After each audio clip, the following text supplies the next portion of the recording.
Oops. I saw just, this whole world is fascinating to me. The question we asked Hannah when we had her on the pod that I want to ask of you is this.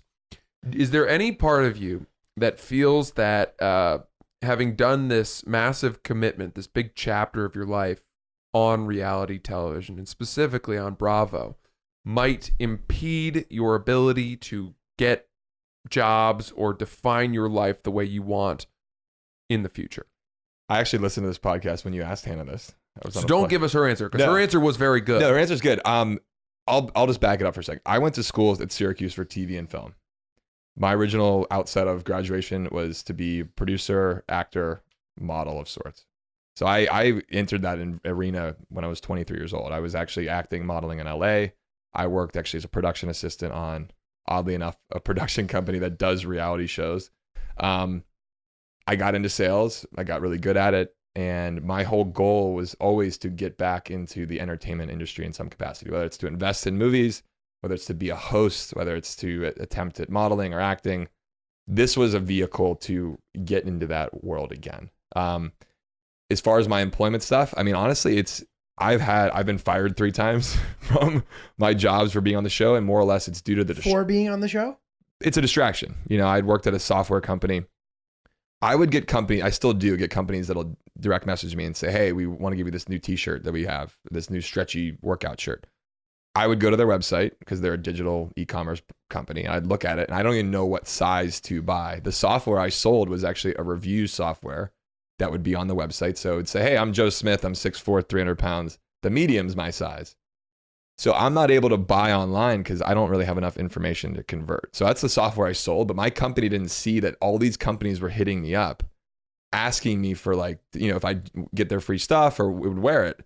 But I'd be like, you guys need my software. So I actually was able to kick ass at that job because of the world I'm living in. That's cool. Being a social media influencer, if you want to call it that. So the challenge is kind of getting people to turn their eye to that. Honestly, we're going to get another season of the show. I'm pretty confident in. I'd like to spin this into continuing to do hosting.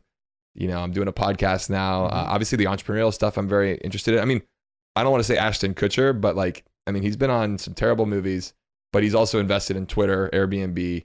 He's very a billionaire. He does a lot of different VC guy. He does a lot of different cool VC stuff, and I'd like to kind of fashion my career there.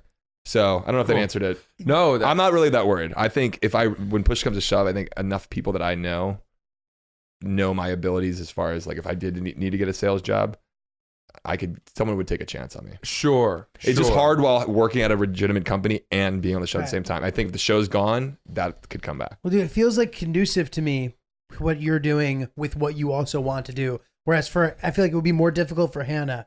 Because if you're doing stand-up and you're doing that kind of stuff specifically, it's a little harder for your peers to kind of take you seriously. And I think she's doing a good job at getting through that. But it sounds to me like what you're doing, it's a direct thing that positively impacts you. Totally. And the same way that those broker shows, something about reality and sales really goes hand in hand. It does. And it seems like you guys have leveraged it really, really nicely with your brand. Totally. And it seems like you're doing that. It seems like you are doing well. That's why That's when I great. originally got Kyle initially brought it up to me to about the show, and this is again 4 years ago. I mean, Kyle's got his MBA. I went, I've pretty smart kid, so is he, so are the other people on our show. This is a platform, and if you take advantage of it, let's look at some of the other Bravo or MTV people. I mean, Kristen Cavallari on the Hills. I mean, she's got a big ass business that she's launched. I mean, you can even name Jersey Shore people if you want. Some of them just pay as long as they pay their taxes. Yeah. It was a way to get your name out of the pile and kind of generate a new level of just awareness around your own brand or your own company. And that's what Kyle initially told me when he's like, dude, this is not about banging chicks and getting drunk. I'm like, oh, whoa. Wait, you can bang chicks and get drunk and you have a platform. Yeah. Dude. I'll do it. Yeah.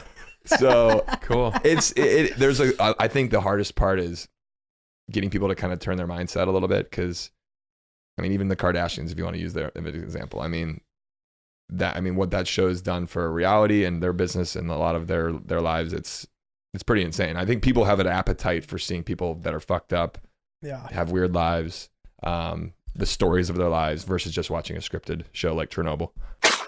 Oops.